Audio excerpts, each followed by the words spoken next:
What's up guys and welcome. You are watching Fazi Fitness. So guys, channel membership is now live. Link is in the description and the first comment. Do check it out. That would really help support the channel. So let's start this video with the physique update of Ronald Gordon. So the man did Detroit Pro a few weeks back.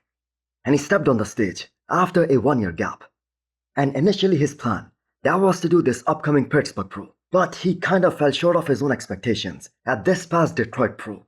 So it's not like Ron was off at that show. He was just kind of small for his height, for his frame. And now that he has released more updates from his previous prep, they actually did a wonderful job in bringing up his quads in the past 1 year, as this is the most balanced Ron has ever looked throughout his career. So the man is still looking very lean, and truthfully him doing this year's Pittsburgh Pro, that just would not have made any sense, as there was simply no scenario possible in which Ron could have placed top 6 in this kind of lineup. So looking at Ron's physique and how he's struggling to put on size as a tall guy, this just goes to show us one more time that guys like Samson Dauda, Andrew Jacked, and I'm gonna put Michael Krizo in there as well, all these tall guys who are just so damn massive, they are generational talents. They are once in a lifetime kind of bodybuilders who we see once in a blue moon, because those two guys especially, Andrew and Samson, they were able to get bigger and grow from one show to the next one. And both these guys haven't even taken a single year off. And that is simply why both these guys are genetic marvels.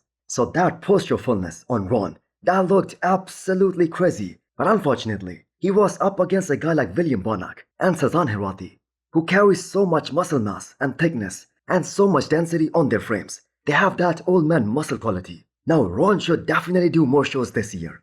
He should 100% go for a show like the Legion Sports to have more of a realistic chance of placing high or even fighting for the title and secure his Olympia spot, depending on who shows up there. But the chances, they are kind of little at this point of him qualifying for the Olympia, because a lot of these pros who are about to do the Pittsburgh Pro and the New York Pro, most of these guys, they're gonna do both the Legion Sports and Cali Pro.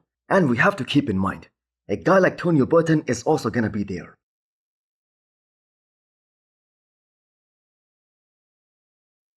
Juan Pradells posted such an awesome physique update, and that I have got to say is one hell of a transformation over the years. From the time he was most probably a teenager to his look right now, just a few weeks out of his first show after 2 years. That is simply one impressive transformation, and most of us did not see the hype behind this guy when he made his pro debut back in 2023 at the Emperor Classic Spain. But this current physique right now, and the package that he's about to bring, possibly at that same show, at the Emperor Classic Spain, that is gonna be so damn wild. So Juan Pradells made such a timely decision of taking some time off and not rushing back to the stage. And not just one, he took 2 years off away from the stage, because that was something which was imminent. He just wasn't ready for the pro stage back in 2023. He neither had the size nor the conditioning that was of the pro standard. But I believe the man is well on his way to make a very solid impact in whatever show he enters next. Now some of us were hoping that he would jump into the Emperor Classic Spain that is scheduled in the 3rd week of June. But as of right now, no show announcement has been made by Juan so far.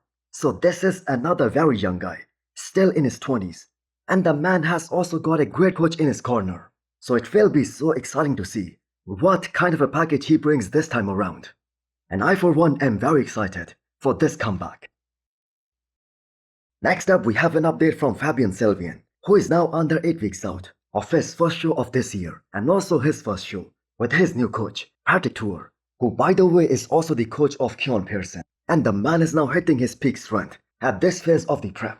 So this guy has got a real classic structure for this division. But his problem more or less, that is the same as Stefan Matala. The man is simply too big for classic physique division, but he was too small for the men's open. And for those of you guys who do not know, he actually did compete in the men's open bodybuilding. He did one show back in 2022. So I think Fabian has the best arms in classic physique division. And that combination of a small waistline with those humongous quads that make him really stand out in the first couple of mandatories. So Patrick is definitely gonna help him achieve his all-time best, especially in terms of condition, if Fabian sticks with him for at the very least 1 season. Now Fabian made his Olympia debut this past year, but he did not show up for any callouts. He just did his posing routine and a very sharp pain that forced him to forfeit the competition. So he has got a good amount of muscle mass and kind of seems like he has put on some solid density in the back area as well. So cannot wait to see him get fully peeled in whatever show he does next. So he's most likely gonna make it to this year's Olympia stage as well. So those right there aren't small arms by any means on Charles Griffin. But if we compare this recent physique update to one from the past, when he was dedicated to bodybuilding 24/7, there was some noticeable size difference. And this only points towards that direction, that maybe the competitive part of Charles Griffin's life, that is now in the past. And the man is slowly downsizing and feeling pretty good about that. So only a pro bodybuilder knows how difficult it is to maintain a 250 plus pounds body all year round. And Charles is a veteran of the sport. He did his Olympia debut back in 2018.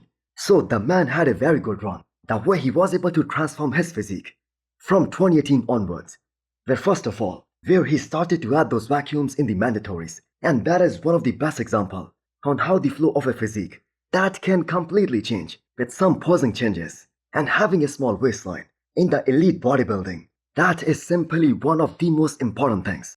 Plus bringing up his quads to such an awesome extent, that was simply mind-blowing. So there hasn't been any official announcement regarding his retirement as of right now.